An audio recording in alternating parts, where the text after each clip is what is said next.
You know how to deal with a sucker punch? Get off your phone and stop being distracted, right? It's the same idea I try and teach a lot of my students is I love listening to music, but if I'm outside listening to music, I only have one earbud in. Putting two in prevents me from hearing a lot of, well, possibly any attacks from happening, but even cars on the road, right? So being able to prevent something, that's situational awareness. And the more aware you are of your surroundings or your situation, it's gonna give you a better chance of preventing that sucker punch from happening. But it doesn't mean that it's not gonna happen. So in the video you've seen, I just kind of clocked them. So worst case, or I guess second best worst case, because worst case is getting hit. Next thing is trying to control where that hit is coming. Hits on the side of your face, in your mandible, in your jaw, or in the temple, or the ear, all of those are going to be incredibly painful. So it's going to feel counterintuitive, but we actually want to turn and face our attacker. So if you turn and face and the punch comes at you, tuck the chin in as much as you can so that you're not taking damage to your nose, but at least you're alleviating the damage to the sides of the face. We want to be taking the hit off the top of the head itself, right where the hairline meets your face or your forehead. When I trained a police officer once, he told me that he shot a subject with a 9mm. It actually entered through the skull and the skin, but it didn't penetrate the skull. It wrapped around and the bullet actually exited out the rear. True or not, I don't know, but I know I've hit dudes in the forehead before and it hurts your hand quite a bit. So with that being said, if I can tuck this down, and again, my chin's tucked in, maybe there's a better chance of me taking less damage. That's all we're trying to do is just prevent big shots from happening so I don't end up on the ground and in an even worse situation. Let's go one step better. We turn and we face, and now my hands are reacting. What's kind of natural for our body is the turtle position, where I shrug my shoulders as high as I can, I tuck my head down, and I try and save myself. This is kind of built into us, and we see it in boxing quite a bit, where the shoulder actually protects that chin. But if you're fast enough, or if you have training where your hands are used to being up by your face, or even up high, it's just gonna give you a better chance of, again, taking the least amount of damage. The wing cover I teach is a touch different because I like to protect my occipital. I don't know the angle that's going to be coming in on the punch. So I take my hand and I control where that is. So the occipital, right where your skull ends and where your spine comes in, there's a point right there that if hit hard enough and at the right angle, you could actually die. So I'd rather have my hand in front of that, break my fingers if they smashed it, then obviously end up on the ground. So while I'm doing that, that's in here. I'm gonna suck in everything nice and tight. And I'm gonna try and, if I had both hands up, touch my elbows together. That's my goal of this, is still to control the center line as much as I can while I have my wing cover up. I'm squeezing all this in tight. Here, we don't wanna have space that a punch can get through, right? So a lot of my students, they do this because they're too high with it, suck this in. And that matters more than having it right on the center. So if you have smaller arms, I have very long arms, it's easier for me. You might have to do that where your center line is open. But again, we're protecting the vulnerable areas of the skull as much as we can. Now, what's gonna happen after that? We don't know. Like, that's a whole nother fight. We're just talking about the sucker punch, or a punch that you're not expecting. So we're literally talking about tenths of a second or half of a second. So the more situationally aware we are, the more aware that something may be coming, it again betters our chances. So let's say now, best case scenario, I see the attack coming. Okay, we call this the holy shit block. So we modify kind of everything we're doing together. This was taught in virtually every martial art of training, you see quite a bit. I'm throwing an X up. So while I'm throwing the X up, I'm still rolling the shoulders up, tucking my chin down. I'm not gonna tuck just for the mic right now so you guys can hear me. And I'm gonna throw my hands up. Okay, and what that's doing is it's creating an X or a triangle. Okay, in Wing Chun Kung Fu, we understand that when we put a wedge out there, we control the center line and then things will deflect off of that center line. When I put my arms either right over left or left over right into that position, we can see that triangle that's been created. Now there's almost this like catching space. I don't even care about catching it. Again, that's best case scenario. Right now we're just trying to maintain or get contact with where that attack is. So as Eric comes at me, I just throw my hands up. I just put them forward. I'm tucking that chin down. In this case here, my right hand and right leg are forward. My right hand is low.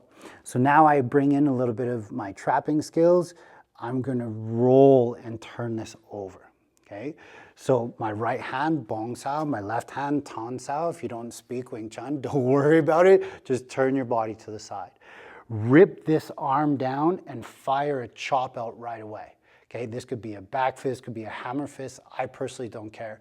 What we're really trying to do is know where that hand is. Say if his hand is where it is, no, if his hand is where it is right now, if I hit and I hit his face, then it gives me a chance to hit again. But what I'm trying to build is chop hit, something happening. Or in this case, left hand, right hand, left hand.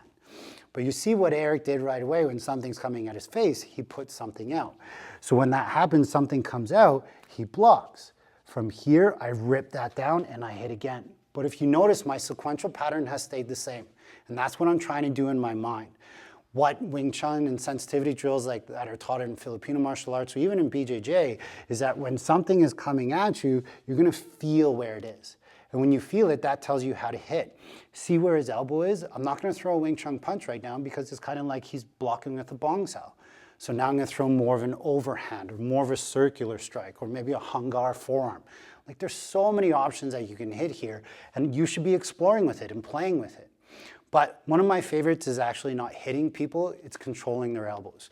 The reason why is if that hand, say, came out with a cross punch, he threw that 1-2, my guard is here. I'm not in a pretty good place here to hit him. If you look, our center line is pretty even. That's the start of his center line, that's the start of my center line, so we're kind of in the shared center. When this happens here, his elbow's wide open. So now again, that sequential pattern's the same. Left hand comes next. So now my left hand controls the elbow. If I'm powerful enough, I can just turn and move him. And that's if I'm bigger and stronger. But what if I'm not bigger and stronger? What if this comes this way? Oh, sorry. Right, it's okay. Punch. Thank you. And we get that elbow, and they're way bigger than you, then use this. He's so strong to move yourself off. So the concept here in Aikido is don't move the mountain, move away from it. I'm here, and I move myself off of it. It's just like the wall. If you want to practice it on the wall, I can't move the mountain of the wall, so I push myself off the wall. And that gives you a chance to get away. But everybody loves smashing somebody, including myself. So if this comes this way, this comes here. Sequential pattern's this. But now maybe you have to do like a little bit of both. So you pull. See how his face is wide open right now? I'm going to distract him with this top hand. He can block that. That's fine. I'm going to hit him with this hand. So now we kind of get this flowy Tai Chi, right side, left side. It's a really cool feeling when you get good at it. So right hand chop, left hand elbow control. Control, threaten. If that hits him, that's straight up out of like wrestling, right? You know, the old DDT kind of idea, right? Or clothesline, sorry, as I come through, fantastic. But most people put their hand up. Once he puts that hand up, see how that energy pushed back into my body, and that's what fires that punch. So in a little bit of real time, and go. Awesome, thank you. There is no perfect scenario, but when it comes to preventing you from, or how to avoid a sucker punch from hitting you, then you gotta think about that. What can you do to prevent it from happening? You have to be aware of your surroundings. What if we're in a fight? We're squaring off with this one person that's in front of us that has been beaking the whole time. And if you're not aware of what their friends are doing, then you've probably never been in a fight. Because in the last 22 years on this earth, I haven't seen a fair fight. It's always been multiple attackers and multiple people. So you have to be aware if there are other people involved in this fight, and there's a video that's going viral right now with an MMA fighter and two guys going with it, right, or going to attack him. He does a great job of knowing where both of those attackers are. And when one of them starts to approach this way, he's actually seeing this is the guy that's gonna punch him. That's excellent situational awareness. And that's what we gotta really take home about this. You wanna prevent a sucker punch from happening? For sure, do it with good situational awareness, but that's not always the case. So with that being said, what we need to do is alleviate how much damage we're taking so we can get into the fight. Because a lot of times you're gonna get hit and now you're like, holy shit, I didn't know I was in a fight. But if you can throw a cover up or throw a holy shit block out or something, even if it's just your forehead, is going to be better than getting smashed and possibly ending up in a ground fight. But you only know it if you train it, so train your ass off.